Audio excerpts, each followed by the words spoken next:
Hi, everyone. Welcome to another Linfield Coaches CatChat. Joe Stewart here with head golf coach Mitch Wilson out at Michael Book Country Club as the Wildcats get ready for the Northwest Conference Championships this weekend. Coach, how you doing? I'm great. How are you? Doing great, and I'm excited to talk to you because it seems like you guys are going to have a great weekend out at Langdon Farms, hosted by Lewis and Clark this year. And I know it's the big, obviously, in a sport like golf, this is where it all leads up to. Most of your points for the season come in the NWC Championships. It's been a busy last couple of weeks for you guys as you've been preparing. Had the Spring Classic a couple weeks ago. That's 25% of the points for the season, and then added the Willamette Duels last weekend. So just kind of tell us about how you guys have been ramping up for the big finale.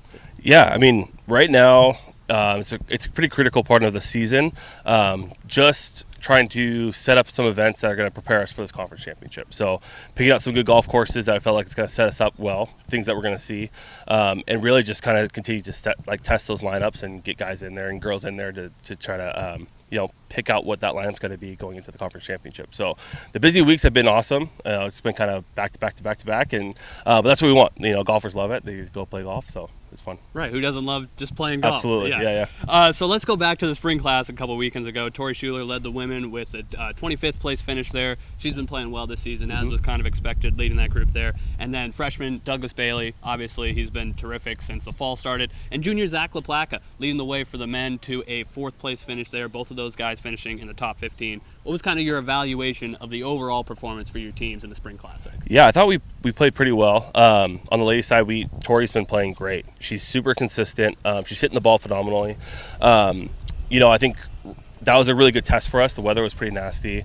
The home course is a phenomenal golf course, but it can play really tricky, especially when the weather gets cold and windy and wet. And so I think it was a good test for us, just kind of ramping up into the conference championship. And on the men's side, Zach's been playing phenomenal. I mean, he's so solid.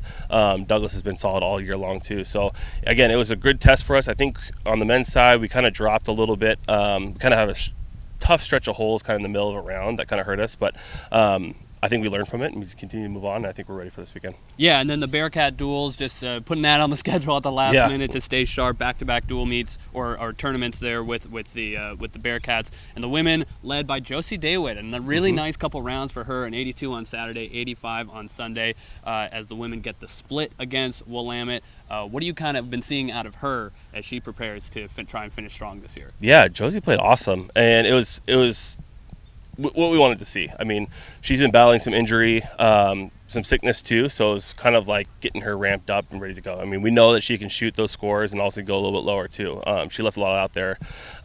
So she's a fierce competitor, and so it's been really fun to kind of see her take that step and kind of get that ground that she needed to push forward into the conference championship. And then on the men's side, Trevor Price led the way, and he's had kind of an interesting path throughout his career. Obviously, as we talked about earlier in the season, second team all conference last year after a really strong finish, and then had a couple really good tournaments this year, like the GFU Invite, which we'll talk about in a couple minutes. But then a couple places where he probably wasn't up to where he'd like to be playing.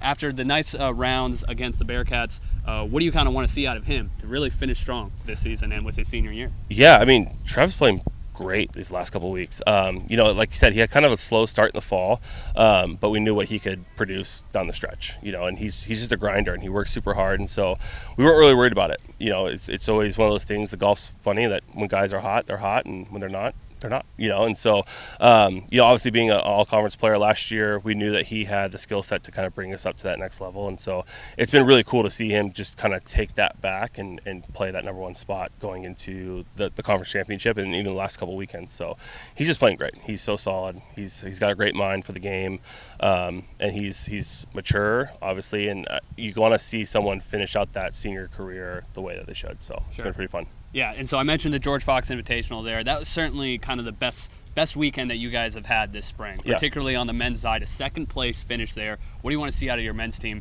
to kind of replicate that success, the things they were doing well in the George Fox Invite? How do you carry that into this weekend? Yeah, I mean, that tournament was great. Arrowhead's an awesome golf course too. Part of it, some things that we've been kind of preaching and talking about a lot, is just not taking the foot off the pedal. We've kind of played a little bit conservative down the stretch when we should have just been kind of a little bit more aggressive. And so, you know, again, it was just another great test for us to push forward. And I think the guys saw what they can do in the conference week in and week out. And so, again, that was just an awesome a test for us to kind of just see, like, okay, this is where we're at and what we can do moving forward. So, again, I was super proud of them. It was a great tournament. The weather, again, was not the best, but they battled the elements and kept pushing forward. So it was good. Golf, as we all know, as mental a game as there is. Yeah. This weekend, pressure's on as it is in the NWC Championships. As I mentioned, 50% of the scoring for the season. For these golfers, what are the keys to success to staying sharp, staying locked in, and not letting the pressure get to them in a big championship tournament in contrast to just, an average weekend? Yeah, it's just one of those things, like, I mean, golf, we talk about all the time, like, you can only worry about the things that you can control, right? We can't control the weather, the tree that might be in front of you, or what other people are playing. It's just one of those, those fun sports that aren't like anything else. The hard thing with golf, you lose 95% of the time, right? It's 1v8 or 1v16. It's not just a 1-versus-1 type of situation. So you can play your best golf, but if someone plays a little bit better, it's out of your control. So going into the conference championship, we're just looking for all of our players just to be sharp, stick to the game plan that we talk about week in and week out, and just play the best golf that they can. And sometimes you get good breaks and bad breaks, but if you can stay in it and stay in the moment, that's what we're looking for.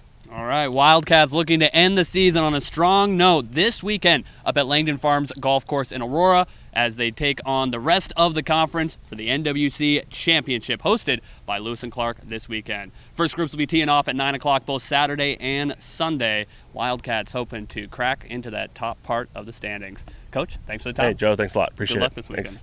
Thanks.